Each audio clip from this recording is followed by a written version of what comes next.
آتا ہے نا کہ 7 مہینے کی جماعت میں نکلا ہوا ہوں، 1 سال کی جماعت میں نکلا ہوا ہوں، تو دل باغ باغ ہو جاتا ہے، جس کو کہتے ہیں گارڈن گارڈن ہو جاتا ہے. آج کل اردو میں تو آج کل ہو نہیں رہا نا، جو بھی ہو رہا ہے انگلش میں ہی ہو رہا ہے. تو ان کو دیکھ کے دل گارڈن گارڈن ہو جاتا ہے. وجہ اس کی ہے کہ سفر کی ٹینشن میں جانتا ہوں کتنی ہوتی ہے. میرے لیے 1 دن گھر سے باہر رہنا سفر میں مجھ پہ بہت شاق گزرتا ہے، بہت ٹینشن ہوتی ہے، چاہے کتنا ہی اچھا سفر ہو، یورپ ہی کا سفر کیوں نہ ہو. وہ میری ایک تقریر بڑی مشہور ہو گئی. میں یورپ گیا تھا 1 مہینے کے لیے، 15 دن میں آ گیا، تو بڑی مشہور ہو گئی. لوگ تو جاتے ہیں کہ یورپ جا رہے ہیں 15 دن کے لیے جائیں گے تو 6 مہینے تک نہیں آنے کا دل چاہتا ان کا. تو جاتا ہوں، ٹریولنگ بہت کرتا ہوں، لیکن حقیقت یہ ہے کہ جو انسان کو گھر میں سکون ہوتا ہے اپنے جگہ پہ، کیونکہ ایک روٹین ہوتی ہے انسان کی، سفر میں وہ ساری روٹین آؤٹ ہو جاتی ہے، نیند بھی خراب. تو سفر ایک بہرحال ایک ٹینشن ہے. ہاں، جو گھر سے بیزار ہو اس کو سفر میں مزہ آتا ہے، بھاگنے کا موقع مل گیا. تو کیوں بیزار ہے بھائی تو گھر کے اندر؟ کیا پرابلم کیا ہے تیرے گھر میں، مسئلہ کیا ہے جو تو گھر سے بیزار ہے؟ اچھا، بعض دفعہ مجھے پتا ہوتا ہے سفر میں ٹینشن ہوگی، پھر بھی سفر کیوں کرتا ہوں میں؟ ٹینشن اٹھاؤ نا تو پھر گھر کی قدر اور زیادہ بڑھ جاتی ہے. تو اس لیے مجھے جب پتا چلتا ہے نا 7 مہینے کی جماعت میں نکلا ہوا ہے، 1 سال کے لیے نکلا ہوا ہے، چلے کے لیے نکلا ہوا ہے، تو بھائی تیرا بڑا حوصلہ ہے یار، اللہ کے لیے اپنے گھر کو چھوڑ دینا. جبکہ تبلیغ کے سفر میں تو کوئی انٹرٹینمنٹ ہے ہی نہیں، انٹرٹینمنٹ لیس سفر. وہی 6 نمبر سننے ہیں، اللہ سے ہونے کا یقین، علماء کا اکرام، علم و ذکر، یہی سننا ہے نا انہوں نے. اور نماز پڑھنی ہے، دعوت دینی ہے. دعوت میں بھی کوئی لچھے دار تقریریں نہیں ہے کہ بعض خطیب ایسی تقریریں کرتے ہیں آدمی کہتا کرتا رہے بھائی تو. دعوت بھی سمپل، بھائی دین آئے گا محنت سے آئے گا، دین ہمارے اندر آ جائے، پوری دنیا میں آ جائے، اس کے لیے محنت ہو رہی ہے. کوئی لمبے چوڑے، کوئی بہت زیادہ کوئی ایسا نہیں ہے کہ کوئی اٹریکٹیو بات ہو. سیدھی سی بات جو پیغمبروں کی دعوت ہوتی تھی. نوح علیہ السلام نے کہا نا ربی انی دعوت قومی لیلا و نہارا. نوح علیہ السلام جب دعوت دیتے تھے وہ بہت ٹیکنیکل تقریریں نہیں ہوتی تھیں. پیغمبروں کی دعوتیں آپ قرآن میں دیکھو بہت سادہ تھیں. مصیبت یہ ہے کہ اس سادہ چیز کو چھوڑ کر ہم زیادہ پیچیدگیوں میں پڑ گئے ہیں. میں جو کئی ہفتوں سے بیان میں ایک لفظ ریپیٹ کر رہا ہوں نا، قرآن کی جو بیسک دعوت ہیں وہ تو 4-5 دعوے ہیں قرآن کے. توحید ہے، آخرت ہے، رسالت ہے. رسالت کا کیا مطلب؟ توحید کا مطلب جو تبلیغ والے بتا دیتے ہیں آسان لفظوں میں. تو توحید جو علماء ایکسپلین کرتے ہیں وہ تو ایک مدرسوں میں کہ ما فوق الاسباب اختیارات، یہ سمجھنا کہ اللہ کے سوا کسی اور کے پاس ہیں تو یہ شرک ہے. تبلیغ والے اس کو دیسی اسٹائل میں بیان کر دیتے ہیں، اللہ سے ہونے کا یقین، غیر اللہ سے ہونے کا یقین نہ ہو.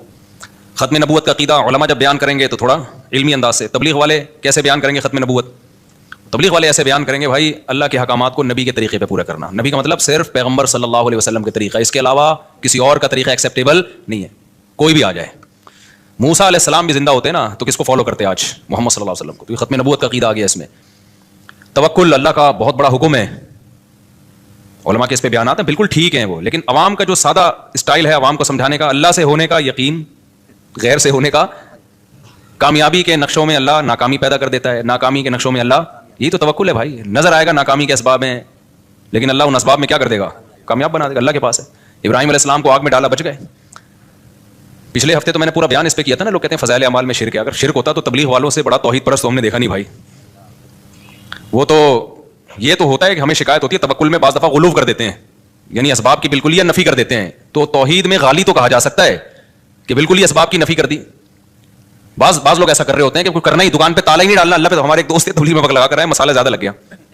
جیسے وہ جونپور کے قاضی بن جاتے ہیں نا بعض لوگ، مسالہ زیادہ لگ گیا تھا نا، جونپور کا قاضی بن گیا تھا ایک آدمی، تو ان کو مسالہ زیادہ لگ گیا. اب ہمارے استاذ ایک عالم بیٹھے ہوئے ان کے پاس، وہ کہنے لگے کہ حضرت اللہ سے ہوتا ہے، اللہ کے علاوہ سے نہیں ہوتا. ہمارے استاذ کو شرارت سوچی تھوڑی سی. انہوں نے کہا اگر بجلی کے اس میں ہاتھ دو سوئچ میں اور بٹن دبا دو تو اللہ سے ہوگا، کیا ہوگا پھر؟ یعنی انہوں نے کہا یعنی مرو گے کہ نہیں مرو گے؟ انہوں نے کہا اگر اللہ چاہے گا تو مریں گے، اللہ نہیں چاہے گا تو نہیں مریں گے. بات بالکل صحیح ہے. انہوں نے کہا اچھا کسی میں اللہ پہ بہت زیادہ توکل ہو تو وہ ساکٹ میں ہاتھ ڈال کے بٹن دبا سکتا ہے؟ انہوں نے کہا جب اللہ پہ بہت زیادہ توکل ہو جائے نا کسی کا تو وہ بجلی کے ننگے تار کو بھی پکڑے گا، اس کو کرنٹ نہیں لگے گا. ہمارے استاذ نے کہا بھائی یہ کیا کر رہا ہے بھائی تو؟ ہمیں مسالہ زیادہ لگ گیا کیا؟ جتنا بھی توکل ہو اللہ پہ، جب بجلی کی ننگی تار کو پکڑیں گے نا تو مریں گے. خوب سمجھ لیں، ایسا نہ ہو آپ کا ایمان بہت بن گیا اب آپ نے کھمبے سے گلے لگا رہے ہیں جا کے، کیونکہ مجھے اب اللہ پہ یقین آ گیا کہ اللہ سے ہوتا ہے، اللہ کے غیر سے نہیں ہوتا. لہٰذا بجلی کے کھمبے سے میں چپک کے بھی کھڑا ہوں. کیونکہ کراچی میں برسات کے موسم میں بجلی کے کھمبے کے اگر آپ قریب گئے تو کھمبا آگے بڑھ کے گلے لگائے گا آپ کو، چاہے آپ کا سال لگا ہوا ہو، چاہے چلے پابندی سے لگ رہے ہو. کھمبا نہیں دیکھتا کہ اس کا سال لگا ہوا ہے یا اس میں توکل ہے یا نہیں ہے. اچھا ماشاء اللہ ماشاء اللہ. تو ہمارے استاذ نے کہا توکل کا یہ مفہوم نہیں ہے. تو انہوں نے کہا وہ جو تھا کہ وہ زہر کا پیالہ پی لیا، خالد بن ولید کا ایک واقعہ مشہور ہے نا. وہ فلاں نے یہ کرامت ہو. نے کہا بھائی وہ تو ایک اللہ کی طرف سے بعض دفعہ کسی ولی کے دل میں الہام ہو جاتا ہے, یہ تو قرآن سے بھی ثابت ہے.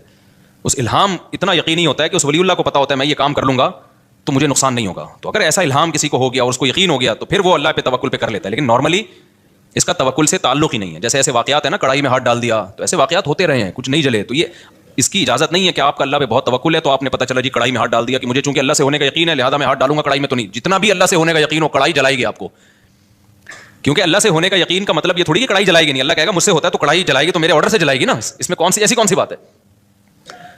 جو ہم تکے بناتے ہیں کوئلے پہ تو اس میں گوشت رکھیں تو بھی تکا بنے گا, انسان کو پھر دیں تو بھی کیا بنے گا, تکا ہی بنے گا اس کا. تو ابراہیم علیہ السلام کو جو اللہ نے بچا لیا وہ تو اللہ نے معجزاتی طور پہ بچا لیا. ان کے پاس تو بچنے کا آپشن ہی نہیں تھا نا. ابراہیم علیہ السلام اپنی مرضی سے تھوڑی جا رہے تھے آگ میں, لیکن اپنی مرضی سے آگ میں چھلانگ لگانا اس نیت کے ساتھ کہ اللہ بچا لے گا تو خودکشی کا گناہ ہوگا. اگر چھلانگ لگا لی تو مرو گے اور خودکشی کا گناہ ہوگا.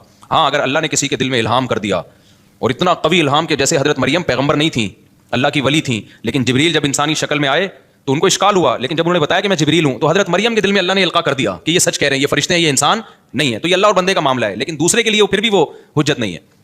تو خیر میں جلدی سے بات کو سمیٹوں تو قرآن کے جو چند مخصوص احکامات ہیں نا بہت سادہ ہیں.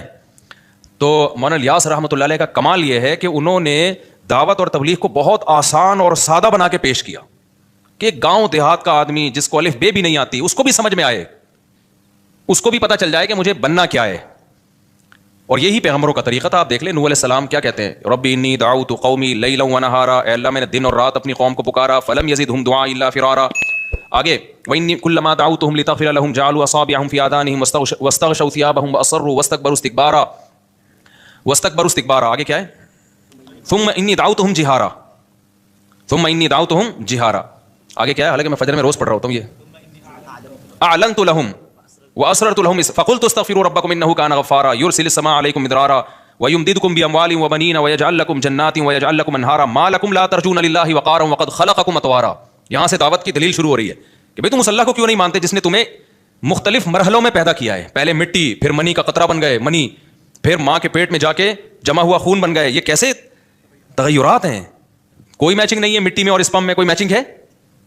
اب سائنسدان تو بیٹھ کے وہ کچھ نہ کچھ کرتا رہے گا بیٹھ کے, لیکن جس کو اللہ پہ ایمان لانا ہے نا اس کے لیے اتنی دلیل کافی ہے. یار کیا سافٹ ویئر انسٹال کیے ہیں مٹی کے اندر کہ جب وہ ماں باپ مٹی سے بنی ہوئی خوراک کھاتے ہیں تو اس کے اسپم بننا شروع ہو جاتے ہیں. عجیب چیز بن رہی ہے بالکل. اور وہی اسپم ماں کے رحم میں جاتے ہیں تو وہ بلڈ میں چینج ہو جاتا ہے. چلو یار یہ اتفاق ہو رہے تھے, اتفاق سے ہونے والی چیزوں کے رزلٹ اتنے خوبصورت نہیں ہوتے کہ وسیم بھائی پیدا ہو رہے ہیں, غفار بھائی پیدا ہو رہے ہیں, سبکتگین پیدا ہو رہا ہے. رزلٹ کیا آ رہا ہے؟ یہ جو اتفاق ہے نا, آپ کو پتا ہے نا, جو ابھی میں پھر میں ایتھیزم کے خلاف تقریر شروع کر دیتا ہوں, میرا یہ ٹاپک نہیں لیکن تھوڑا سا بولنا پڑے گا مجھے کہ جب تک اللہ دماغ میں بیٹھے گا نہیں کھوپڑی میں بات آئے گی نہیں. یہ جو کہتے ہیں لا آف چانس, تو چانس ہی اردو میں ہم کہتے ہیں, فی الحال میں چانس ہی کہہ دیتا ہوں.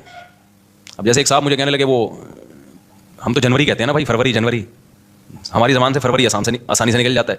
اب جیسے عربی لوگ ہیں فبرائرو کہتے ہیں فروری کو, یونیو جنوری کو. تو ہر زبان جب کسی بھی لفظ کو قبول کرتی ہے نا تو اس کو کانٹ چھانٹ کے لیتی ہے, وہ اپنے حساب سے ایڈجسٹ کرتی ہے کہ ہمارے ہاں اس کی جو پروننسیشن ہے وہ کیسے ہو سکے, اس کا تلفظ کیسے ہوگا. تو یہ ہر زبان کا قاعدہ ہے کہ جب بھی وہ کسی دوسری زبان کے لفظ کو گود لے گی تو وہ ایز اٹ از نہیں لیتی کبھی بھی, وہ اپنے حساب سے کیا کرتی ہے, اس میں قط و برید کرنے کے بعد نا اس کو کانٹ چھانٹ کے وہ لے کر آتی ہے. تو پھر وہ دوسری زبان میں جا کے, جیسے پیٹرول ہے, اب میں نے پیٹرول ڈلوانا تھا, میں نے کہا بھائی اتنے لیٹر پیٹرول ڈال, دیکھنا مجھ سے پیٹرول ہوتا ہے پیٹرول نہیں ہوتا. اب میں نے کہا ہم لوگ کیا, یہ دیکھیے پیٹرول ہوتا ہے, یہ دیکھ رہا ہے یہ پیٹرول ہے. تو کوئی لفظ جب کسی زبان میں چلا گیا نا, جب تک گیا نہیں ہے تو پھر تو اسی اسٹائل سے بولنا چاہیے جو اس زبان میں ہے. لیکن جب آپ کی زبان نے اس کو ایکسیپٹ کر لیا اور اپنی زبان کا حصہ بنا دیا تو پھر آپ کی اہل زبان جس طرح سے بول رہے ہیں اس طرح بولنے میں کوئی حرج نہیں ہے. خیر, تو ایک ہے لا آف چانس, اتفاق سے چیزوں کا وجود میں آنا. جیسے آپ جا رہے تھے اور اوپر دیکھ کے جا رہے تھے, آپ نے دیکھا گٹر کا ڈھکن بند ہے کراچی میں, آپ نے دیکھا گٹر کا ڈھکن بند ہے, تو آپ نے ٹرائی کیا کہ میں اوپر دیکھ کے چلتا ہوں.